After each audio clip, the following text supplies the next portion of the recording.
The Terrible Old Man by H.P. Lovecraft.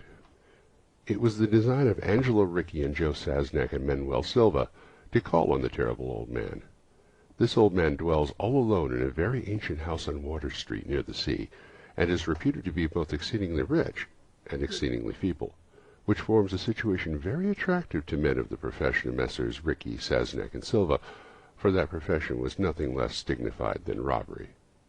The inhabitants of Kingsport say and think many things about the Terrible Old Man, which generally keep him safe from the attention of gentlemen like Mr. Ricci and his colleagues, despite the almost certain fact that he hides a fortune of indefinite magnitude somewhere about his musty and venerable abode. He is in truth a very strange person, believed to have been a captain of East India clipper ships in his day, so that no one can remember when he was young, and so taciturn that few knew his real name. Among the gnarled trees in his front yard of his aged and neglected place he maintains a strange collection of large stones, oddly grouped and painted so that they resemble the idols of some obscure Eastern temple. The collection frightens away most of the small boys who love to taunt the Terrible Old Man about his long white hair and beard, or to break into the small paned windows of his dwelling with wicked missiles. But there are other things which frighten the older and more curious folk, who sometimes steal up to the house to peer in through the dusty panes.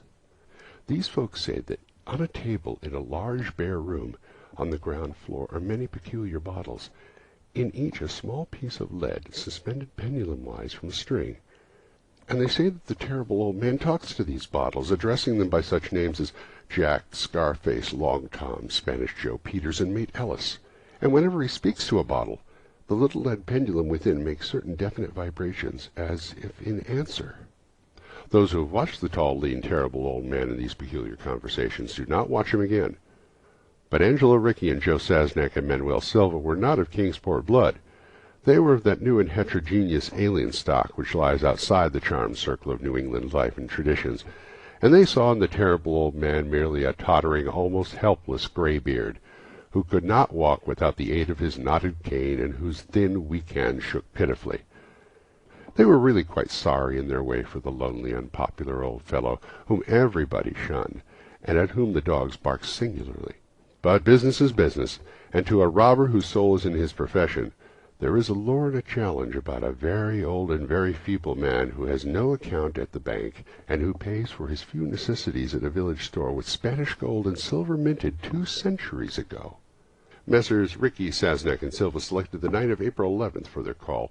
Mr. Ricci and Mr. Silva were to interview the poor old gentleman, whilst Mr. Sasnak waited for them in their presumable metallic burden with a covered motor car on Ship Street, by the gate in the tall rear wall of the host's grounds.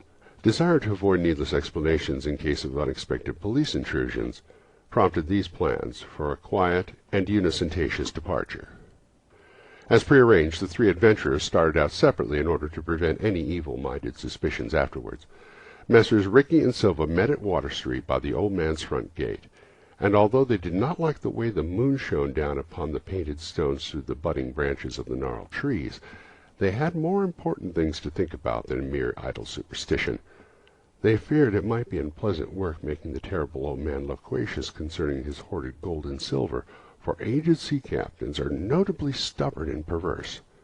Still, he was very old and very feeble, and there were 2 visitors. Messrs. Ricci and Silva were experienced in the art of making unwilling persons voluble, and the screams of a weak and exceptionally vulnerable man can be easily muffled.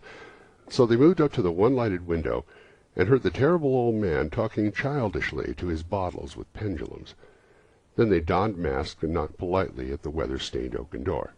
Waiting seemed very long to Mr. Sasnak as he fidgeted restlessly in the covered motor car by the Terrible Old Man's gate on Ship Street.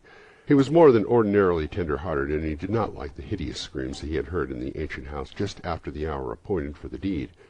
Had he not told his colleagues to be as gentle as possible with the pathetic old sea captain? Very nervously he watched that narrow oaken gate and the high and ivy-clad stone wall. Frequently he consulted his watch, and wondered at the delay. Had the old man died before revealing where his treasure was hidden, and the thorough search became necessary? Mr. Sasnak did not like to wait so long in the dark in such a place. Then he sensed a soft tread, or tapping, on the walk inside the gate, heard a gentle fumbling at the rusty latch, and saw the narrow, heavy door swing inward. and in the pallid glow of the single dim street lamp he strained his eyes to see what his colleagues had brought out of that sinister house which loomed so close behind. But when he looked, he did not see what he had expected, for his colleagues were not there at all, but only the terrible old man, leaning quietly on his knotted cane and smiling hideously. Mr. Sassenach had never before noticed the color of that man's eyes. Now he saw that they were yellow. Little things make considerable excitement in little towns, which is the reason that Kingsport people talked all that spring and summer about the 3 unidentifiable bodies horribly slashed as with many cutlasses, and horribly mangled as by the tread of many cruel boot heels which the tide washed in. And some people even spoke of things as trivial as the deserted motor car found on Ship Street, or certain especially inhuman cries, probably of a stray animal or migratory bird, heard in the night by wakeful citizens. But in this idle village gossip the terrible old man took no interest at all. He was by nature reserved, and when one is aged and feeble, one's reserve is doubly strong. Besides, so ancient a sea captain must have witnessed scores of things much more stirring in the far-off days of his unremembered youth. The End of The Terrible Old Man by H.P. Lovecraft.